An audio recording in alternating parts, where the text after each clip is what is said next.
Chapter 1, Disconnected. The mountainous landscape stretched out beneath him as he rose higher and higher, their peaks now shrinking into the mist.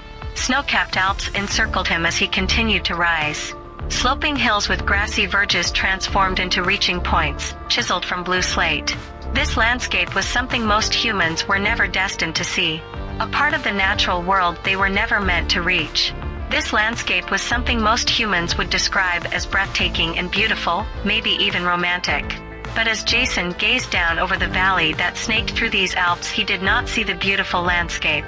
All he could see was a way out. An escape. An escape from the feelings that imprisoned him. From the thoughts that stayed imprinted on his mind. An escape from the disconnect that he just couldn't run away from any longer. The landscape no longer felt beautiful to Jason because it did not feel real. A simulation that would trick most only seemed to drive him further into the depths of the darkest side of his mind. A place where no person deserves to feel trapped. He could not feel joyous in these lands while his senses were locked away, ensnared by the twisted feelings that entwined them. This was the only way out. No more fears. No more disconnect. He was no longer standing above the mountains, looking down like some overbearing creator. Now he was falling. The air underneath him was forced away, escaping upwards either side of him, creating a rushing sound in his ears. The ground was ever approaching as his plummet drew to a close. The impact that would cause no pain other than a sense of disappointment. Disappointment that he still had to live in this world. Returning to the real world provided a small amount of comfort. For many, this earth was far worse than the fictional lands of the meta-worlds. But at least it is real, that is why Jason preferred it. The room where he now found himself was the room where he spent most of his time. An empty square of gray with no furnishings.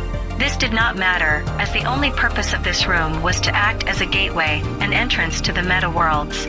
He walked out of the room, heading into the kitchen to find something to eat. This was one of the only reasons that people had to exit the meta-world. Food in those lands may seem real, but it did not provide any nourishment to your real-world self. Fulfilling basic needs like food and sleep were the only things that kept people tied to the real world. They were the only reason people still had to return. As Jason walked into the kitchen, he looked around at the stacks of dishes and empty cans of food that littered the countertops. He had no reason to clean it up, and no motivation to do so either. He did not reside in this world very long.